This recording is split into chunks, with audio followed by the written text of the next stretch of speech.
Hello.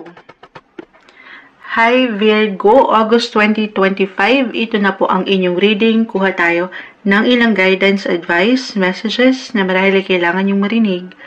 Ngayon, bagong buwan ng Agosto, Virgo, guidance po para sa mga taong maaaring makapakinig nito. Message. Ano kailangan marinig ng isang Virgo? Mensaheng gabay po para sa kanya.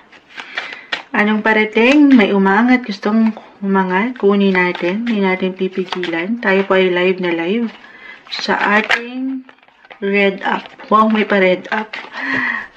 Kasi ina-upload din natin ito sa Black Up. Bawal ata banggitin, hindi ko rin alam bakit pero nanggagaya lang si Moonshot. Teka lang, tingnan natin to. Uy!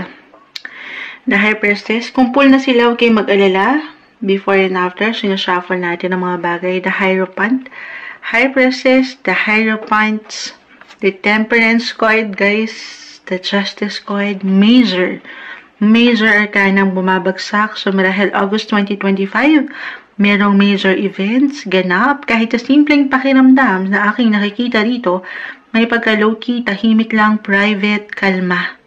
Temperance card. Pagdating sa inyong mga spirituality, spiritual connection sa Kanya, sa taas, sa ating nag-iisang creator, si Lloyd. Sobrang mag-a-apply dito pa lang astrologically, nag-highlight po ang inyong, ngayon, every Leo, nasa Leo season na tayo, Virgo, ang inyong mga 12th house of private, low-key, alone time, solitude, self-undoing, si 12th house. So, parang kalma lang, ayaw nyo masyadong gumalaw. Hindi sa walang enerhiya, pero dumadaan kayo marahil. Or maybe, ito yung advice to do some reflection. Ayan. Lalo pa si Mars kasi nitong mga nakalipas na linggo, the planet of energy ay nasa inyong sign. Ay naalis na siya ngayong August. Yes po.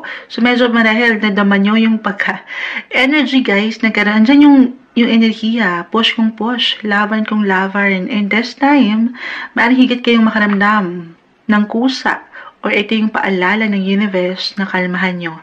Pahinga rin pag may time. Pag nilay-nilayan yung bawat nagagawa nyo, okay, balance. Matatanggap nyo yung tamang justice, the justice card ngayong August. Ayan, andito na lahat. Hindi po isang medical advisor si Moonchild physically, mentally, emotionally, or even spiritually. Andito po yun. Yung connection nyo sa Kanya. Again, maging ano pa man po ang yung faith or religion, samahan ng dasal, ang inyong mga agam-agam. Pero kung meron talaga kayong dinaramdam, hindi po isang medical advisor again ng Moonchild, ipacheck nyo na ito. Okay, wag na kayong mag-isip or wag na kayong mag-alinlangan na ipacheck yan sa mga professionals. Yes po, ilang professionals ang nakikita ko rito, the Hierophant, the Justice card. Depende guys, tayo po ay general reading. Just only take what resonate. Kung meron kayong, kumbaga hindi kayo nag-iisa. Okay, merong support, meron kayong gabay. Ano man ang pinagdadaanan nyo, legal advice, financial advice, spiritual advice, meron. Hindi nyo kailangan yan, sarili din. Pero kung talagang okay naman ako Moonchild, kakalmahan ko na lang and then go for it. Go with the flow, kalma lang. Ang chill lang ng August para sa inyo. Pahintulutan nyo rin na magpahinga kasi nga si Mars, the planet of energy, ay nagstay sa inyong sign itong mga nakalipas na linggo. And this time, kapag yan ay lumipat, umalis sa inyong sign, baka dyan yung higit na maramdaman, ay teka, ang dami ko na palang nagawa, ang daming nangyari, ang dami kong inisip, o ilang iniwanan ng priority, so deserve nyo ang pahinga. Okay, more on ganun yung nakikita ko, or talaga naging busy rin ang ilang sitwasyon pagdating sa buhay at paggawa. So, eto yan. Ano yan? 8 and 9 of Swords. Yung pag-overthink minsan ng isang Virgo bilang kayo yung mga one of the warriors sa zodiac.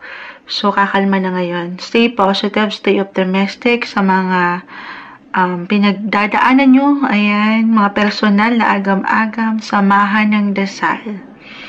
On a soul level yung nakikita ko rito. Madaan kayo sa ilang transitions, transformation, pahinga pag may time, at Be ready guys. Ayan, once na pumasok na, marahil pinaghahanda na kayo Virgo, ang inyong season, ang lawak.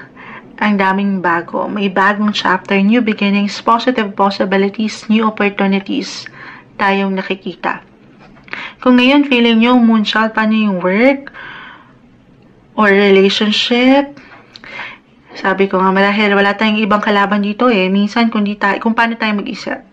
Huwag kayo mag-alala, napupuna kayo, nakikita kayo. Marahil tahimik lang, along with your other cards, kalma lang. Yung mga pinaghihirapan nyo, yan po ay hindi nababaliwala.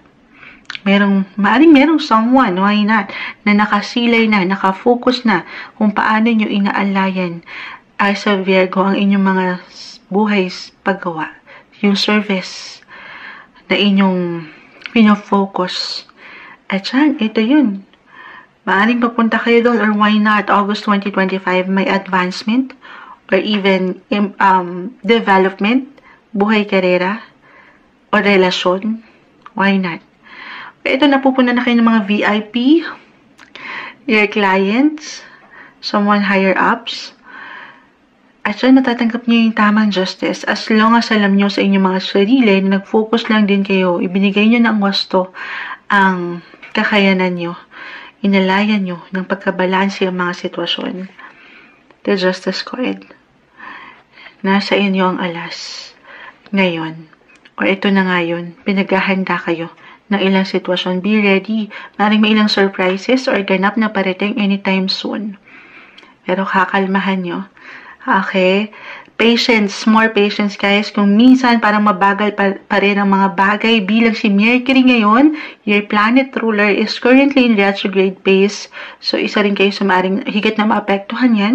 Yung ilang pagka-slow down ng ilang bagay pero hindi ibig sabihin ay hindi na parating.